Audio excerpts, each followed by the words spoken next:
Bismillahirrahmanirrahim. Kita kembali akan melanjutkan pembahasan kitab Fathul Mu'in dan masih dalam bab qarat atau menghutangi.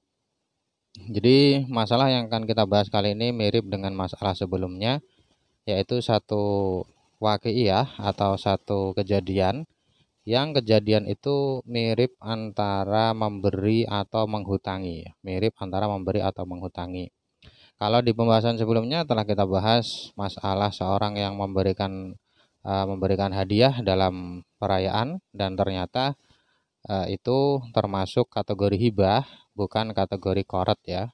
Bukan kategori qarat, itu pun menurut Syekhuna, dan sebenarnya hal itu juga bisa masuk dalam kategori qarat atau menghutangi kalau memenuhi syarat-syarat yang telah saya jelaskan di video sebelumnya. Mari kita mulai. Bismillahirrahmanirrahim. Walau anfaqo ala akhihi ar-rasyidi wa iyalihi sinina wa huwa sakitun la yarji'u bihi alal aujahi. Bila ada seorang yang menafkahi saudaranya yang sudah rasyid dalam arti tidak kecil ya, yang sudah rasyid, sudah balik sekaligus sudah sholahuddini wal mal, sudah bisa melakukan agamanya dengan baik dan bisa mengatur keuangannya dengan baik. Artinya dalam hal keuangan dia sudah dewasa, dalam hal ibadah dia juga sudah bagus. Atau memberi nafkah kepada keluarganya selama beberapa tahun, dan selama bertahun-tahun itu dia diam, wahwasa gitu, dia tidak berbicara apapun, tidak mensyaratkan apapun. Maka orang ini tidak boleh meminta kembali. Tidak boleh meminta kembali artinya ini statusnya tidak qarat, tidak boleh menagih ya, menagih nafkah yang telah diberikan selama bertahun-tahun. Ini menurut pendapat Al-Aujah,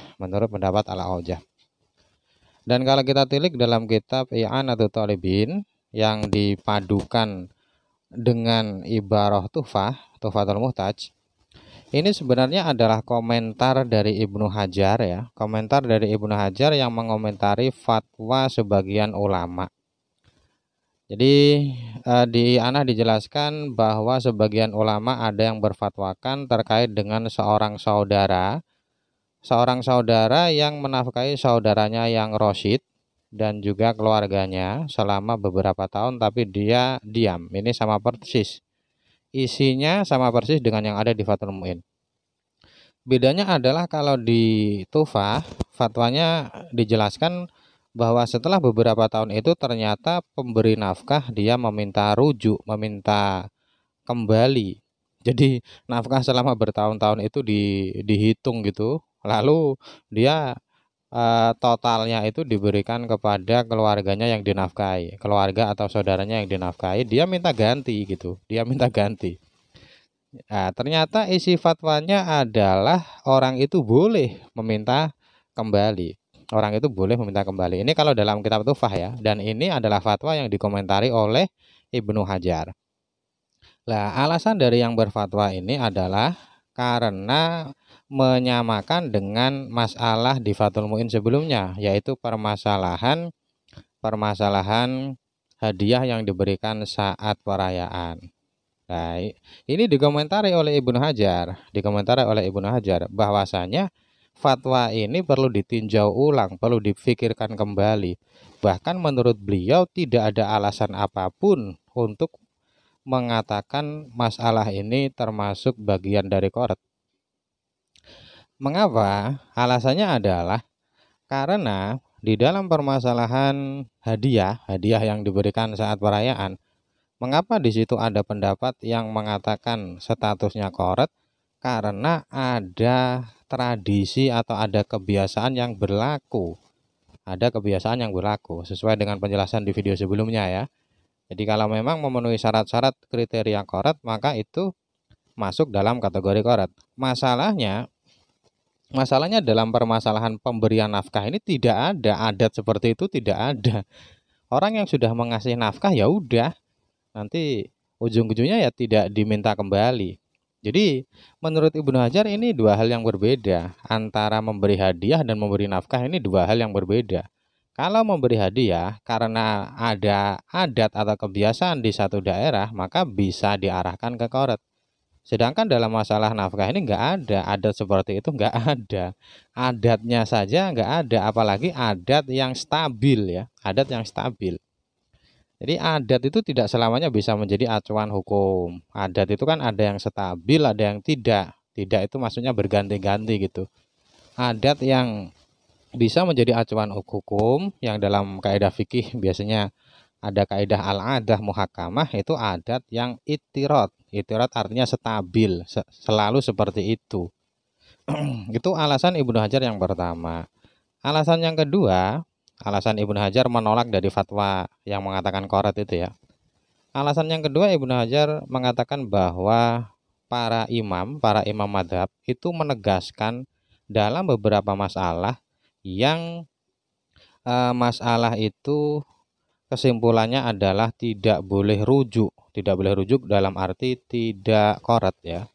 Tidak qoret di dalam permasalahan seorang yang melunasi kewajiban orang lain tanpa izin. Seorang yang melunasi kewajiban orang lain tanpa izin dari yang bersangkutan, itu ulama menegaskan, ulama sepakat bahwa itu bukanlah qoret. Itu bukanlah qoret. Itu sah dan bukan qoret. Melunasi kewajiban itu misalkan hutang ya. Jadi dalam aturan fikih itu, misalkan ada teman saya hutang, lalu saya melunasi hutangnya tanpa izin kepadanya, diam-diam, itu pelunasan saya sah. Pelunasan saya sah dan tidak qoret. Itu statusnya tidak qoret. Dalam arti saya tidak boleh meminta ganti ke teman saya, tidak boleh. Ya karena tanpa izin ini, karena tanpa izin. Dan ini ulama sepakat loh, ulama sepakat.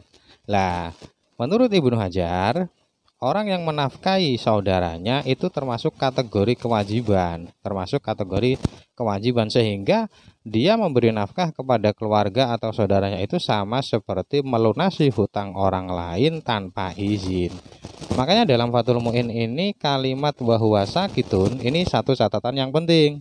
Karena kebolehan meminta ganti atau tidak itu tergantung dari ucapan, tergantung dari syarat. Ada syarat apa tidak? Kalau tidak ada syarat ya tidak boleh meminta kembali.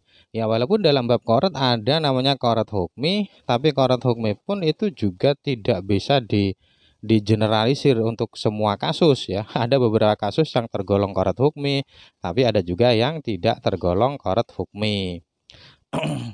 Jadi intinya adalah bila ada seorang yang memberi nafkah ke saudaranya yang rosyid, yang sudah rosyid ya, sudah pintar, ataupun keluarganya selama beberapa tahun, tapi dia selama itu diam, tidak mensyaratkan apapun, tidak mensyaratkan nanti kalau kamu sudah punya uang itu dikembalikan ya, nggak ada perjanjian seperti itu, maka dia tidak boleh meminta ganti. Itu dulu, semoga bermanfaat. Wallahu a'lam bishawab.